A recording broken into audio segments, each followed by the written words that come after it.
What's up, everybody? It's just Mike here, bringing you an episode of Theorymons, a weekly explanation of the team that I'm going to be using all during the week. Now, usually, this would come on a Sunday, explaining the team that I'm going to be using during the week that comes after that Sunday, but since I started uploading on a Tuesday, I figured that I'm going to upload this today and show you exactly the team that I'm using and why I want to use it like I do.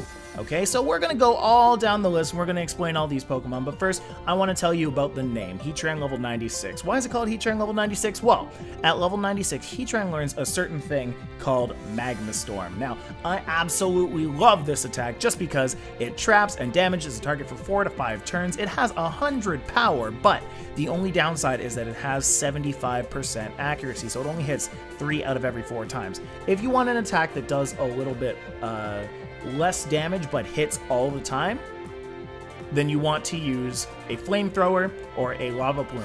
Use flamethrower if you already have things that can burn, in my opinion. This is all my opinion, you can do what you want, but if you already have things on your team that can burn, like I do, I have my Configuragus, you would probably want to run a flamethrower, okay? If you don't, and you don't have things that can burn, you want something that can burn, then maybe you want to run a lava plume. Hey, maybe you can even run both, I don't know. You can do what you want. But anyway, I'm gonna go starting with the Heatran. It has the air balloon, okay? Now, Heatran is a defensive beast, okay? It resists 9 of the 18 types in the game. But 4 of those, I believe, 4 or 5 are 2 times resistance. But that does mean that it has a double weakness to ground, and you don't want that ground attack to hit your Heatran. So what I do is I run the air balloon because for some reason, lots of people don't notice that an air balloon is up, much less on the DS, but surprisingly, a lot of people don't notice on Showdown, even though it shows that little button that says that air balloon is up. Oh well, either way, it's really saved my butt a whole bunch of times, and that's why I run Earth Power too, is because if I'm facing other Heatrans that don't have it, that Earth Power is going to take it down. Alright, so moving on, we've got our Breloom, we've got the Focus Sash Technician with it.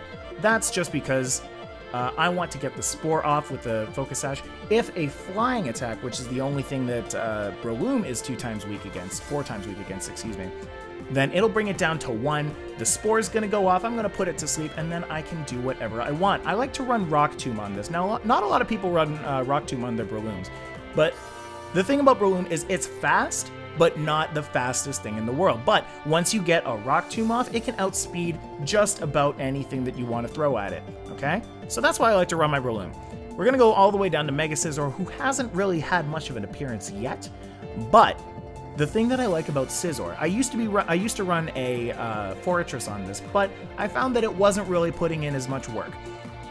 Oh, I actually just came up with this. If you would like to, you see here I'm running Aerial Ace, U-Turn, Bullet Punch. I'm running the Aerial Ace because it gives a little bit of coverage against, anything that you might want to throw at a Scizor. But what I'm going to do is I'm actually going to put on the Defog, because the problem when I took out my Fortress was that I lost my spinner. I lost my ability to take out hazards. Now, I don't really have that many hazards on my team. I actually have no hazards on my team. So, running a Defog on Scizor will give me the ability to wipe away the hazards. So this team, now, it's defensive, it's offensive, and it takes out hazards. It's a great team. I love this team. I officially absolutely love this team. So it's got the U-Turn, Bullet Punch. Both get the Technician boost, which increases stab from 1.5 to what? Oh, sorry. Which doubles the not doubles. It increases by 1.5 the base power of anything 60 or below. I'm sorry. I was thinking about adaptability, which we'll get to later. All right, so let's move on to Clefable. Clefable is my Fairy type. I love my Fairy type Clefable. Oh my goodness! Since this thing was brought to Fairy type, it has so far become one of my favorite Pokemon. All right, especially after this week. Clefable, I usually run the Unaware. I used to run the Magic Guard, but I found that Unaware Clefable actually wrecks shop, because if you run the Cosmic Power, you can take those hits. You can take those normal hits based on the Unaware boost. You can take those normal hits at, a fraction of their actual damage. You can get off a Wish. You can get off an Aromatherapy. If you want, instead of Wish, you might want to run Moonlight. I like to run Wish just because I have the potential to switch into any of my other Pokemon, okay? But that's just what I like to do. Let's move on to our Crawdaunt. Now, our Crawdaunt, unfortunately, the Crawdaunt doesn't get to put in as much work as I would like, which is unfortunate, but, you know, we'll see tomorrow, right? We've got the Life Orb on this thing just to do a little bit more damage because the adaptability increases stab from 1.5 to 2 times the normal damage. So we've got our Aqua Jet, which brings that up to 80 when you attack as opposed to the normal 60 from the same type attack bonus. You've got the Knockoff, which goes up to about like what, 97. And then if you get a Dragon Dance off, if you manage to get a Dragon Dance off, you will be able to pretty much take out any Pokemon on the OU scene, okay? Crabhammer especially is if you can get, oh my goodness, if you can get a Dragon Dance off and then go for a Crabhammer, oh man, it's done. It is absolutely done. Now, what some people like to do is they like to run Focus Sash so that you can get a Dragon Dance off. The only reason I don't like to do that is if you look over here, Crawdaunt doesn't have that high base speed. So if you go for a Dragon Dance, the chances of you still being able to outspeed a lot of things are kind of low, all right? Anyway, we're going to go on to the last Pokemon on the team, which is a Cofagrigus, excuse me. I like to run leftovers on this one, and I like to run leftovers on Clefable, just because I like those things that can take in the hits and heal them back. Mummy is an amazing technique. Anything that makes contact with it, it just removes its ability. Now, when they switch out and come back in, that ability comes back, but for that duration of them being in, it has Mummy. It usually can force a switch out. So when you have things like Mawile, or you have things like Azumarill, which both have huge power, and they attack you, they do contact with you, because pretty much all of their attacks make contact, it gives them Mummy, and it removes their huge power.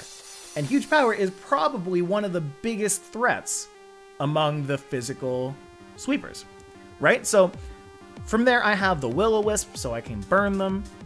I have the Hex. And by the way, if you burn a Mawile or an Azumarill and you get the Mummy on them, they're not doing any damage. They're just straight up not doing damage to you.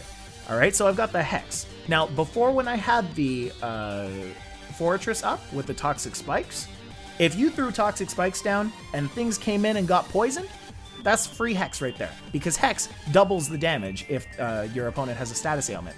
Right, so I like to run the Will-O-Wisp because you can kind of use them in conjunction. So you use a Will-O-Wisp first, you burn them, and then you go for the Hex, you do the double damage, plus it's Ghost, plus he's Ghost, so it's Stab, and that brings it up to a lot of damage. All right, so you know what? We're going to do this right now.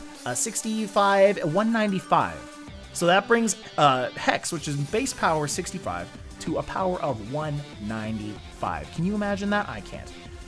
So Pain Split is my way of getting my HP back, because Cofagrigus, you want it to live as long as possible, right? Because you want to get that Mummy off as many times as you absolutely can. And then, of course, the Knockoff. Knockoff I have on both Cofagrigus and I have on my Crawdaunt, just because I don't like the other opponent having items. If you can knock off the leftovers, that's HP that they're not getting back every turn. And it's just going to be easier to kill, right? So that's my team. The general soul, I'd say, of this team is a very defensive and survival and offensive at the same time kind of team.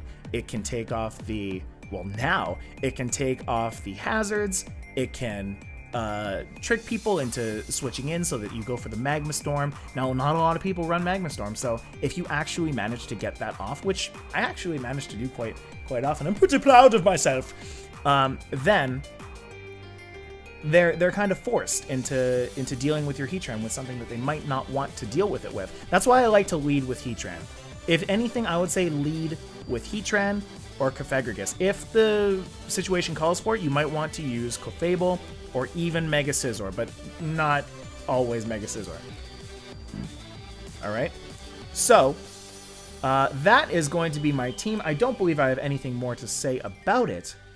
I hope you guys really learned something from this team, because I learned a lot by just putting this team together. I'm so happy I did that.